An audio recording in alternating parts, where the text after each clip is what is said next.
But however, I do feel a little bit better about the mixed results of the forecast I gave you since the publication last week of Walter Friedman's new book entitled Fortune Tellers, The Story of America's First Economic Forecasters. The record of those experts were decidedly mediocre. None of their ideas worked very well in predicting the economic future. Of my 7 forecasts, 3 were close: the size of the increase in corporate earnings, gross national product, and the price of a barrel of oil. I was only fair on one. That was the magnitude of the decline in unemployment, which fell much faster than I thought. However, I was too timid about my remaining forecasts. The stock market roared up 32%, while my timid expectation was for a 5% gain. Normally, I would have been very proud that my 6 stock picks rose 15%, particularly since they paid a 5% dividend. Now you know why I'm turning it over to somebody else. I predicted a 2% rise in the price of gold. Instead, it collapsed 26% to $1,200 an ounce. Now, with respect to interest rates, the yield on 10-year Treasury bonds jumped from 2% to 3%, while I forecast they would stay the same. Now that you've had that background and you get a new face to see this year, Bob Bordogna and I have enjoyed working together for 34 years. In 1980, 13 years after I started my investment counseling firm, I found that I really needed a top-notch equity portfolio manager. A close friend of mine in New York at Morgan Stanley highly recommended I try to recruit Bob Bordogna, who was then a portfolio manager in Atlanta. He joined our firm and became president in 1995 and chairman of the firm in 2005. While earning his pre-med degree from Trinity in Hartford in 1963, his interest in becoming a doctor waned after unpleasant experiences with a cadaver. He then spent 2 years as a chemist in the laboratory at the big drug firm Smith, Kline and French, but that experience ended with a bang, which I won't describe. He then spent 3 years in the Navy, mostly as a lieutenant on a destroyer in the Atlantic Fleet. His most exciting moment was the opportunity while in port to use the ship's engines to kickstart the Brooklyn Con Edison plant back into life during the blackout of 1965. That was a big whoopee. He loved that. He then got his MBA at Darden School at the University of Virginia in 1970, followed by 10 years in Atlanta as a security analyst and portfolio manager, first at the First National Bank and then at Thorndike Dorn, which was a leading counseling firm. Together, Bob and I developed an intrinsic value approach to help us in evaluating stocks, which has been expanded and continues to be an integral process under the leadership of my friends here at the guest table. In addition to Rotary, his civic activities, Bob includes the Community Foundation of Louisville, directorships, also Wellspring House, St. Francis School in Goshen, Red Cross, and the Alumni Board at the University of Virginia. By the way, his wife Elaine started and ran the fine restaurant 211 Clover for 12 years, and she continues to operate an antique gallery on Market. Please welcome Bob Bordogna.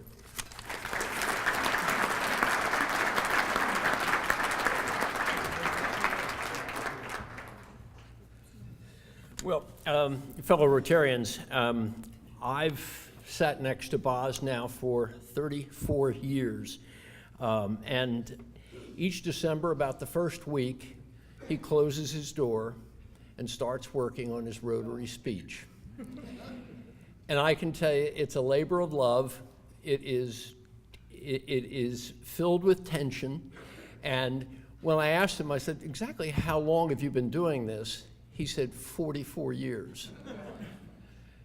please join me in thanking Boz for his contribution and for setting such a high bar with these speeches.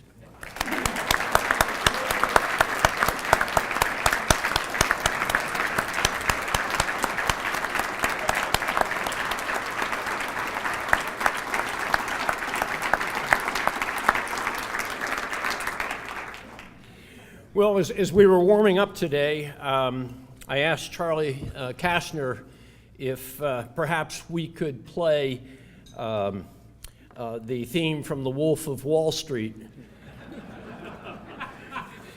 He declined. He hadn't seen the movie yet. Like Boz, I am humbled and reminded of doing economic forecasting. John Kenneth Galbraith said it best when he said, "The function of economic forecasting is to make astrology look respectable." So let's see how we do from here. Well, when I said the rocky road to economic normalcy, I wasn't referring to Rocky Road ice cream or a collapse in the Swiss Alps. No, that wasn't it. What I was referring to regarding economic normalcy will be explained very shortly. But let's talk about 2014 rather than spend time going too much time recalling the events of 2013. Because as 2014 opens, we have more clarity about fiscal and monetary policy than we have had for many years. We have a budget agreement for the next 2 years. We have an environment. We have an announcement about tapering and how it's going to be conducted. We have a new chair and vice chair of the Federal Reserve. They're already in place. There's no more voting or wrangling to go on about that. And the most important parts of the Dodd-Frank regulations are in place. The stock market prefers certainty to uncertainty.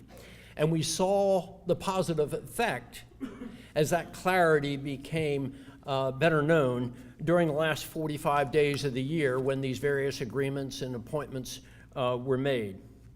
As the presentation unfolds, I think you will quickly understand what I mean by economic normalcy. First, let's have a brief review of the markets. The S&P 500 soared 32.4% for a total return of 32.4% in 2013. Now that intimidates a lot of people, and they think, well, you can't have a great year in 2014 because you just had such a great year. Well, if you'll just look across that slide there to 1995, rather, you will see that you had a 38% total return in 1995, also the fifth year of a recovery, and it was followed by 4 consecutive gains, each higher than 20%. I'm not necessarily forecasting that, but I'm simply saying don't dismiss 2014 because 2013 was such a great year.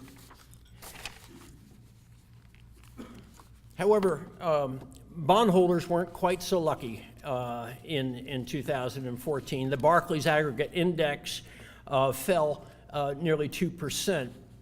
However, the duration of this index is rather short, less than 5 years. If you owned a 30-year Treasury, you experienced probably close to a double-digit decline. And that certainly wasn't much fun. And we don't have many kind words to say about bonds for this coming year. Gold experienced its first decline in 13 years. And I know very little about gold. I suspect most of you don't either, but I got awfully tired of hearing those broadcasters talk about how you've never lost money in gold. I don't wish ill on anybody, but I sure did get tired of hearing that for so long, even through the first part of 2013. Regarding future performance in gold, all I can say is that when an asset class or a sector has a break like this, after such a long period of outperformance, it tends not to, it takes time, backing and filling, before it can experience an upturn again. So I don't look for positive returns out of gold anytime soon. In the teaser to the lead up to this talk, I talked about a synchronized global expansion. Economists use various tools to diagnose the health of countries or sectors. In this case, we're looking at the Purchasing Manager Index for the three major regions of the world, China, the United States, and the Eurozone. And at the end of November, all three of those PMIs were in positive territory. A reading above 50 is considered strengthening, a reading below 50 is considered weakening. All three of those were in a strong upturn. And in fact, in the December readings, which just came out, I didn't have a chance to update the slide for them. The US's reading got stronger, China's kind of waffled a little bit, and the Eurozone went sideways. But this is a good background to start the year with these other economies and regions doing well. By the way, I didn't mention it, but the UK and Japan also had very strong ratings on their PMIs as well. So you have a significant part of the world that's in a very strong uptrend going into the new year.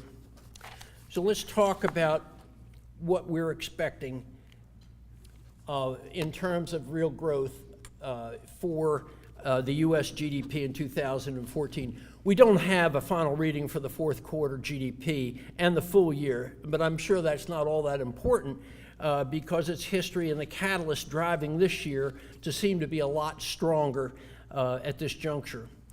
Virtually every single gauge that we're looking at suggests that the economy has positive upward momentum. I think the economy has the wherewithal to get back at least to its long-term average of 3.1%. I think the surprise will be to the upside, not the downside. Standing in the way of achieving this growth is what we're likely to have from the Federal Reserve. Now the question, I've titled this the end of the Fed's great experiment. That's a misnomer. It should be the beginning of the end of the Fed's great experiment, a return to normalcy. What does normalcy mean? Well, it refers to the Fed's balance sheet. It certainly doesn't mean a reduction in the level of assets that the Fed held when Chairman Bernanke was appointed, at least not anytime soon. To me, what normalcy means is the Fed having a less activist role in the economy, which I think is a very good thing. The question we're all asking is, will this be a relatively smooth landing, or will it quickly result in chaos? We don't know that. But what I've learned over these past almost 50 years in the business is that when everybody is concerned about one particular thing, and I'm concerned about this as well, but when you're concerned about one particular item, it usually isn't the thing that bites you. It's usually something else. So I think that that's something to keep in mind as we go forward. One of the things that a very wise friend said to me back in May, he said, you know, quantitative easing that the Fed has been doing has relatively few enemies. And eventually, an eventual tightening will have few friends. And I think that's a truism that you will see as we go forward. So that's the first kind of impediment to achieving this 3.1% or higher GDP growth rate in 2014. A second impediment is interest rates. They are, I believe, in a rising trend. The 10-year Treasury note hit its low of 1.39% in July of 2012 and finished 2013, as Boz noted, at 3%.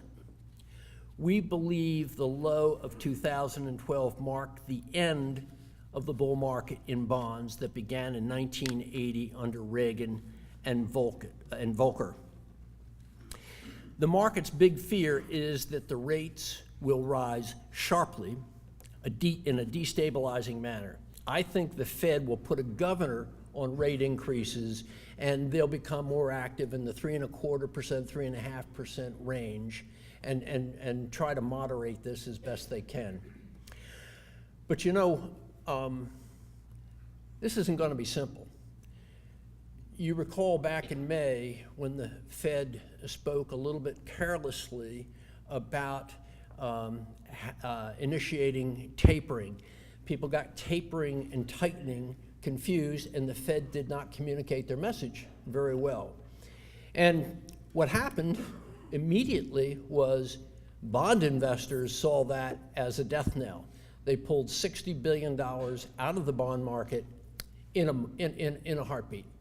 And they have continued to pull bonds out at a somewhat slower rate, but nevertheless, they pulled it out. The Fed learned from that mistake, and they have done a better job of communicating recently. I would also point out that there are good rate increases and there are bad rate increases. When you have a pickup in economic activity that results in somewhat higher interest rates, moderate increases in interest rates, that's a good increase. Stocks can do very well in that environment. In fact, in the studies that I saw, which I didn't include in the presentation today, stocks continued to rise and rise fairly nicely even after rate increases started, when it was in conjunction with stronger economic activity. The bad increases typically result from much higher inflation or the Federal Reserve jumping in and slowing the money supply to a crawl. If you're overweighted in bonds, you might consider reducing your weighting somewhat. So what accounts for my enthusiasm about the economy in 2014? Well, first off, we have to go back and look at what the Federal Reserve was trying to accomplish with its quantitative easing. It was trying to reflate risk assets like the stock market and housing prices, and thereby encouraging consumer confidence and spending. Well, consumer confidence didn't come back, but they were certainly successful in bolstering consumer net worth and getting real consumer spending going again. The fourth quarter, which isn't included on this slide, was very strong, and so you'll see that line will move considerably higher. I would say to the Federal Reserve on their objective, on this part of it anyway, mission accomplished. In addition, the strength of any economy relates to employment, and we see stronger employment happening in 2014. One of the reasons why people have been discouraged is the length of time it's taken to get back to the old highs on the employment, on the payroll employment. Typically, in all the post-war recessions, we were back to the old highs in 18 months. There was one that ran out to 20 months. But typically in 18 months, we got back to the old highs. Here we are, over 4 years from the lows, and we're just getting back there now.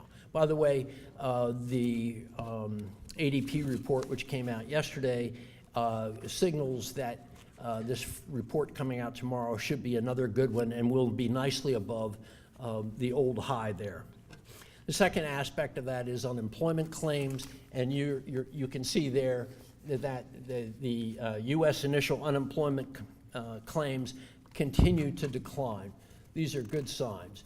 Putting people back to work is the way GDP increases. It's the way tax revenues increase. There's another thing, too. To have a strong economy, housing and capital expenditures have to pick up. Well, the last two data points with housing starts were quite strong, with November getting up to 1,091,000, as was real capital goods orders.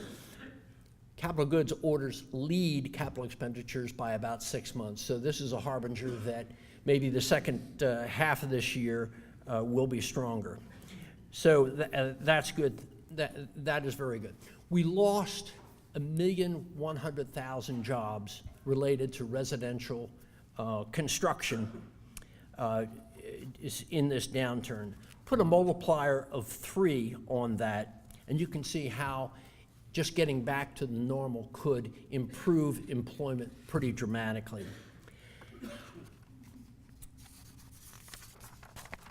The one fly in the ointment here that I've noticed of late is that mortgage applications have trended down. Mortgage applications give you an indication of house sales and housing purchases, and they have trended down. And that's probably somewhat related to the little pop that you've had here in the mortgage rates. The 30-year fixed rate has moved up from under 3.5% to 4.55%. It doesn't seem likely to me that this blip would be enough to choke off the recovery in housing. I joined BOZ in 1980. That's the peak over there. Wasn't that a fun time? Why else am I bullish? Well, the U.S. budget deficit is shrinking, and that results in less fiscal drag on the economy. We are fast approaching the historical norm. You see, I'm using averages here and historical norms as my definition of normalcy, but we're fast approaching that historical norm of 2.7%. If we could flatten spending, and when you had the sequester in there, that's exactly what you were doing, you could eliminate the deficit in 3 years. We've given that up a little bit, so it may take us a while longer to get there. But the idea that we could, I just want to assure you that I wasn't smoking some of that funny Colorado stuff on the way over here, because you could get there. A stronger job position and a continuing break on spending could get you very close to budget neutrality very, very quickly, because revenues are absolutely going through the roof. I'm also positive because of the U.S. energy renaissance. This story about what's happening in U.S. energy is the most underplayed story I can remember in a long time, and some of you conspiracy theorists can maybe come up with an answer for that, but we are now back to the peak of our production, and we're going higher with this.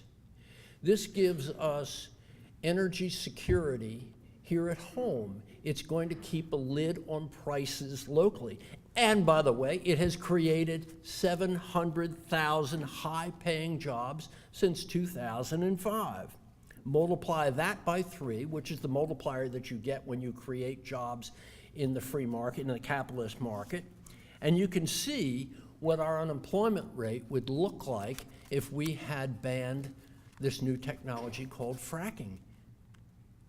We would be in a heck of a fix. So the nation's security is enhanced by not depending so heavily on foreign sources, especially from unfriendly nations. Our dependency on foreign sources of energy has fallen because of this new technology, has fallen from over 55% to slightly less than 30%. That's a huge move. We're only talking 7 years. That's huge. So that is a rather remarkable turnaround. Oh, and did I mention that the energy renaissance has been helping to reverse the trade deficit? It is a shame the administration cannot bring itself to wholeheartedly embrace energy independence.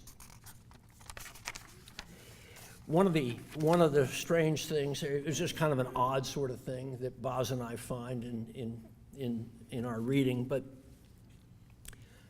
the state of North Dakota has emerged as a top energy producer. It itself produces more oil than one of the OPEC countries, Ecuador. It produces more oil than Australia, Argentina, Malaysia, the United Kingdom, and Indonesia, and soon will pass Oman and Colombia. That's pretty remarkable stuff. Thanks to the Bakken shale, North Dakota has one of the lowest unemployment rates in the country. Lower energy costs make the U.S. economy more competitive. Consider the case of Japan paying somewhere around the order of $16 per a million BTUs, the Eurozone paying something on the order of 12, and ours is 4. That is a huge competitive advantage. That in itself won't bring jobs back onshore, but that in itself won't drive jobs back. There is an interesting byproduct of all this in the fact that the U.S. is making huge strides in reducing carbon emissions. You remember in 1997, Bill Clinton brought back the Kyoto Treaty, which the U.S. Congress refused to ratify. And thank goodness it did, because right now we are the only major area that is making any improvements, the only major economic area that is making any significant improvements towards meeting the originally ordained goals from the Kyoto Treaty. So let's talk very quickly a little bit about our stock forecast. Over the next 3 to 5 years, I think it's quite feasible that you could see the Dow get to 25,000 and maybe do that rather easily. But let's put that into some historical context. Since 1900, there have been at least 4 periods where the market has moved in a fairly narrow range from 14 years to 18 years. And then after it has resolved whatever issues were involved at the time, for instance, in the 1970s, you had the aftermath of Vietnam, you had the OPEC oil embargo and so forth, and you just had a lot of indigestion. After that, the stock market took off and rose in double-digit gains for the next decade. I don't know whether it can do that right now, but it would appear, looking at that chart anyway, that we have experienced some kind of a breakout here. So the setup for this coming year is quite favorable. You got a moderately growing economy. Stocks do best when it's a moderate economy, not a big, sharp, strong economy. You've got low interest rates. You have low inflation. Price earnings multiples, which we'll talk about in just a second, are reasonable. So this is a healthy environment. Looking at price earnings multiples, people say, well, the market's really expensive. Well, we look at them based on forward price earnings ratios, and they're up. They're not as attractive as they were last year, but they're only at basically a neutral range. They are not all that expensive. Secondly, you've had a massive change in corporate governance with investors, particularly activist investors, demanding that corporations give investors greater dividends, share buybacks, and do other things that are much more friendly to corporations. The dividend payout ratio is one of the most notable ways that corporations can express themselves here. And here you see it moving up if it were to get back to its 80-year long-term average of 49%, you could see some massive increase in dividends. You've already seen announcements this year, GE, Microsoft, Caterpillar, Boeing, all announcing major increases in their dividends. So this, again, is something that's very favorable for the market. If you really want to see stock investors drool, just mention the phrase great rotation. What that means is that people have been putting money into bonds seeking higher yields for the last 5 years. Massive amounts of money, $1.3 trillion, in fact. At the same time, they were taking out almost $500 billion from stock mutual funds. This, by the way, all relates to mutual funds, certainly not the only source of supply and demand for the stock market. When the Fed made its announcement and people got concerned about the outlook, they began pulling money out of the bond market. Oddly enough, very little of that has gone into domestic stocks, even though stocks have continued to do very well. Most of it has gone into either cash, alternatives, what have you, but not into the domestic stock market. It has gone into international, some of it has gone into international stocks, but right yet, the domestic market hasn't been a beneficiary of that just yet. So here are my fearless forecasts for the economy and the stock market for 2014. Real GDP, I don't know what it was in 2013. I'm saying 2.4%. It could be as low as 1.9% because of the inventory adjustment, or it could be even higher because of the reduction in the trade deficit, which was announced today. I'm suggesting that it will go higher to 3.1%. Because of the increase in oil supplies coming from both Iraq and Iran, I think there will be some weakness in that market. I don't look for any big move one way or the other. I said $88. I think that's reasonable. The 10-year Treasury, I think it does get to 3.5% from the 3% now. Gold, who knows where gold is going. I said it might decline $50 during the course of the year. For the Dow and the S&P, because I used the Dow on that other slide, I include that as well, a 15% increase. And for S&P earnings, I'm anticipating an 8% increase. The way you get from an 8% increase in earnings is one jump in the multiple, maybe to 16.5 times next year. So that would give you your 15 times. So I've had our research team hard at work. Boz, I think that's where he gets his good ideas. Do you think? Maybe not. Anyway, before I start, let me say the opinions I'm about to give are my current opinions and not necessarily those of Todd Asset Management. These opinions are subject to change. Specific stocks I will discuss today may or may not be suitable for you. All or some of the stocks may have been or may be purchased or sold by accounts under the management of Todd Asset Management. Is that enough disclaimers? Okay. Well,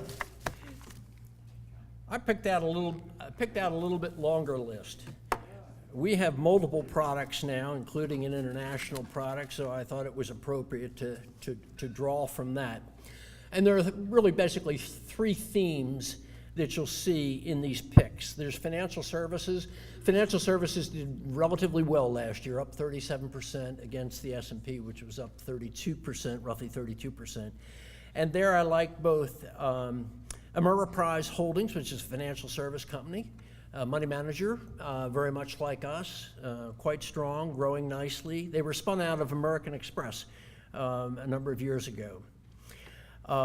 We went through and we looked and we said, how are we going to make money in banks? Well, if the Federal Reserve holds down short-term interest rates, holds down the bank's borrowing costs, and interest rates rise, I think even banks can make money in that environment.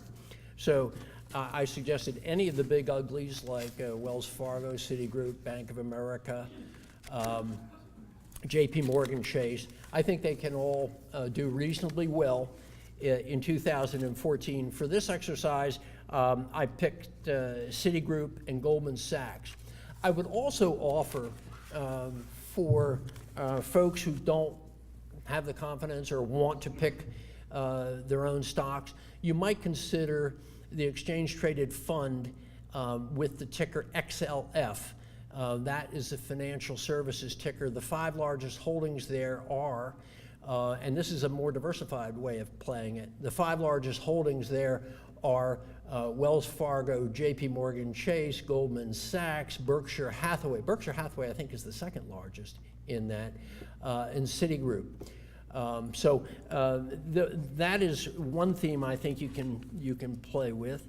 The second is fallen angels and restructuring. That would be Hewlett Packard, Gannett, and I should have said and/or restructuring, because Express Scripts is not really hasn't really undergone any great pain. They acquired Medco, and they spent this last year digesting that transaction. And so I think there's more room for them. I think they will resume their long-term mid-teen growth rate. Gannett has recently acquired Belo. Our friend Wayne Perky can talk about that. Is Wayne here? Okay, he decided not to show. Anyway, he was part of a Belo subsidiary. There's a lot of power that's going to the broadcasters, and Gannett will now be 2/3 of a broadcaster. And I really like what Meg Whitman is doing at Hewlett Packard. You talk about a broken down old name. She has come in there. She has downsized it. She has restructured it. I expect some events to come out of there during this next year, some announcements. It trades at 7.5 times next year's earnings. It's not too expensive. We've only put a 6% growth rate on it. It's got a 2% yield. What the heck? The third theme are companies that enjoy unit growth. That would be Union Pacific Railroad would be one of those, benefiting from the growing resurgence in Mexico. Great story there. That traffic from Mexico north, as well as benefiting from the development of the different shale fields, in this case specifically the Bakken, but they will benefit from the development of other shale fields as well as they ship the oil from there. And the third one, I feel like I should have a plate of bananas on my hair and be shaking castanets or something, and that's Copa Holdings. That's a Panamanian airline that, pardon the pun, but flew through this recession providing double-digit earnings gains every year. Quite remarkable story, a very efficient operator, primarily it primarily works in the Central American and Latin American countries. Very efficient, great management, and it also, by the way, has a dividend almost 2%. I expect 15% growth out of there. The last one is Seadrill. That's a holdover from last year. That's energy services. That's digging out there in the very deep water. The thing about Seadrill is they have the youngest fleet out there. Oil companies are very nervous about using old equipment.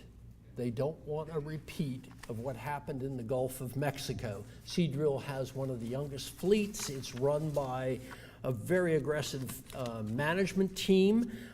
This management team pays out A significant part of the cash flow, they'll divert that when they need it for a new rig, when they do, but there's a lot happening out there. Brazil and other areas are coming on stream very, very shortly. This portfolio of stocks has an average multiple of 12.2 times, so it sells at a of next year's earnings, sells at a fairly significant discount from the S&P's expected earnings and provides a yield of 2.2%.